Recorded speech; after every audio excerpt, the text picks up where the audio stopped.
নমস্কার, good evening. আমি অভিজিৎ আবার আপনাদের সাথে।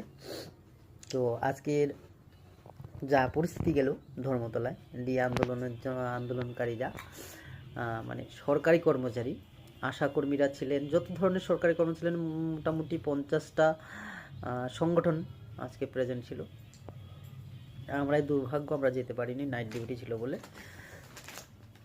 তো যা পরিস্থিতি, যেহেতু আগে থেকে পরিকল্পনা ছিল যে আন্দোলনকারীরা কালীঘাট পর্যন্ত যাবেন, গিয়ে ওখান থেকে একটা প্রেস কনফারেন্স করে ওখান থেকে আন্দোলনটা কমপ্লিট করে আবার যে জায়গায় ফিরবে।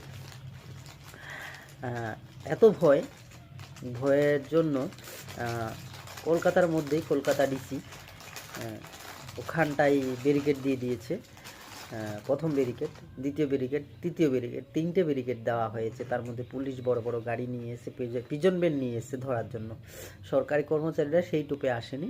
সরকারি কর্মচারীদের বারবার বলা হচ্ছিল যে আপনারা ধর্মতলা চত্বরটা ছেড়ে দিয়ে ব্রিজের নিচেটা আসুন, ওই দিক থেকে আমরা পিজন ভ্যানে তুলব।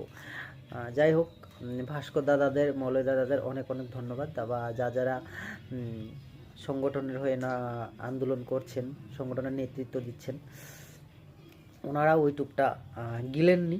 তাই ওনারা ধর্মতলার মেইন জায়গাতে যেখানে আন্দোলন শুরু করেছিলেন সেখানেই বসে গেছেন, সেখানেই ওনাদের আন্দোলন করেছেন এবং পরবর্তীতে কী ধরনের পদক্ষেপ নেবেন সেটাও বলে দিয়েছেন। আগামী 13ই মার্চ,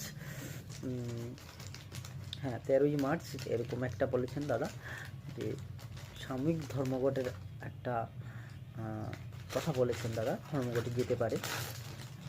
যাই হোক, আমি যেহেতু ইমার্জেন্সি প্রফেশনে আছি, তো আমরা তো ধর্মঘটে যেতে পারি না, পেন ডাউনও করতে পারি না, কারণ আমরা শপথ গ্রহণ করেই আমাদের ট্রেনিং পিরিয়ডটা শুরু করেছিলাম।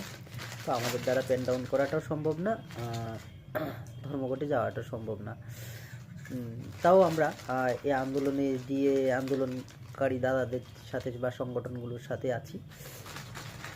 আমি 2019-এর অনেক পরে জয়েন করেছি, তো ডিএ পাবো না আমি জানি, আমার এই ডিএতে কোনো, কিন্তু এই ডিএর ভাগটা যারা পাবেন, যারা রিটায়ারমেন্টে চলে গেছেন, অনেকে রিটায়ারমেন্টের পরে ওনারা বেঁচেও নেই, ওনার পরিবাররা আছে, যারা চাকরিরত অবস্থায় আছেন, যারা রিটায়ারমেন্টে গেছেন, ওনাদের জন্য সত্যি দুঃখ হয় বা কষ্ট লাগে মনে থেকে, যে বর্তমান সময় সরকার ওটা আটকে রেখেছেন বা দিতে না দেওয়ার একটা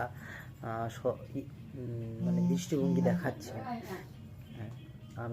আমার মনে হয় কোনো দেশ অস্মিনকালে এরকম দেখিনি যে সুপ্রিম কোর্টের রায়কে পর্যন্ত মানে না, পশ্চিমবঙ্গ সেটা করে ফেলেছে।